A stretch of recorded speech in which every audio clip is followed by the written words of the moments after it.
மந்திர விதைகள். ஒரு காலத்தில் மலைகள் மற்றும் பசுமையான பசுமைக்கு இடையில் அமைந்துள்ள ஒரு விசித்திரமான கிராமத்தில் லில்லி, சாம் மற்றும் மேக்ஸ் என்ற 3 நண்பர்கள் வசித்து வந்தனர். அவர்கள் சாகச ஆவிகள் மற்றும் கனிவான இதயங்களுக்காக கிராமம் முழுவதும் அறியப்பட்டனர். ஒரு சன்னி காலையில் அவர்கள் காட்டின் விளிம்பில் விளையாடிக் கொண்டிருந்தபோது அவர்கள் கருவேல மரத்தின் கீழ் அமர்ந்திருந்த ஒரு விசித்திரமான முதியவர் மீது தடுமாறினர். வண்ணமயமான விதைகள் நிரப்பப்பட்ட கூடைகளால் அவரைச் சூழ்ந்தனர். ஆர்வத்துடன் குழந்தைகள் அவரை கவனமாக அணுகினர். யார் நீ? லில்லி கேட்டாள். ஆர்வத்துடன் கண்கள் விரிந்த சாம், என்ன மாயாஜாலம்? முதியவர் அன்புடன் சிரித்தார். நான் விதைகளின் காவலன் என்று அவர் பதிலளித்தார். இந்த விதைகள் அவர்களுக்குள் ஒரு சிறப்பு மந்திரத்தை வைத்திருக்கின்றன. ஆர்வத்துடன் கண்கள் விரிந்த சாம், என்ன மாயாஜாலம்? இவை சாதாரண விதைகள் அல்ல என்று முதியவர் விளக்கினார். அன்புடனும் அக்கறையுடனும் நடப்பட்டால் அவை உலகிற்கு மகிழ்ச்சி, இரக்கம் மற்றும் நல்லிணக்கத்தை கொண்டுவரும் தாவரங்களாக வளரும் சக்தியை கொண்டுள்ளன. மகிழ்ச்சியை பரப்பும் வாய்ப்பைக் கண்டு உற்சாகமடைந்த குழந்தைகள் சில விதைகளை ஆர்வத்துடன் கேட்டன. முதியவர் ஒவ்வொருவருக்கும் 3 விதைகள் அடங்கிய ஒரு சிறிய பையை கொடுத்தார். ஆனால் நினைவில் கொள்ளுங்கள், அவர் எச்சரித்தார், நீங்கள் கருணை மற்றும் பொறுமையுடன் விதைகளை வளர்த்தால் மட்டுமே மந்திரம் வேலை செய்யும்.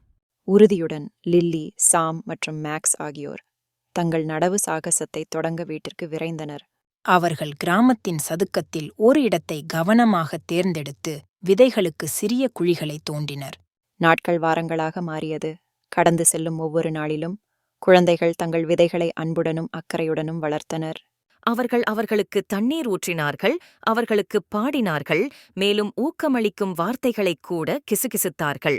வெகு காலத்திற்கு முன்பே அந்த கிராமம் இதுவரை கண்டிராத அழகிய செடிகளாக அவற்றின் விதைகள் முளைத்தன.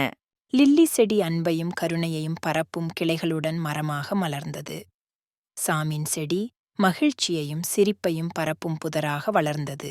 மேலும் மேக்ஸின் செடி ஒரு கொடியாக வளர்ந்தது. அது ஒற்றுமை மற்றும் நட்பை குறிக்கிறது.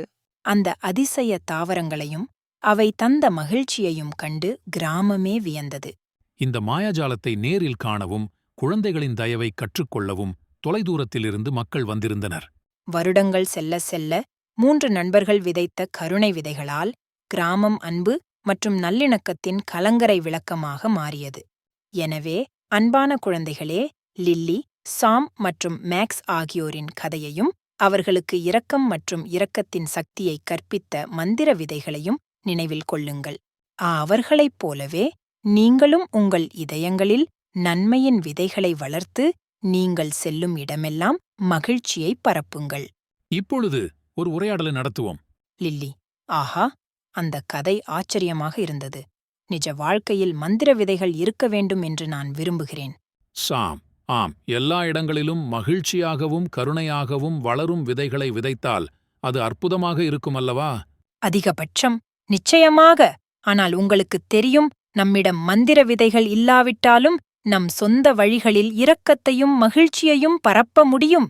சாம், கதையைப் போலவே அந்த கருணை விதைகளை நாம் வளர்த்தால் அவை வளர்ந்து நம் சமூகம் முழுவதும் பரவக்கூடும். அதிகபட்சம், சரியாக. சிறிய கருணை செயல்கள்தான் உலகில் பெரிய மாற்றத்தை ஏற்படுத்தும்.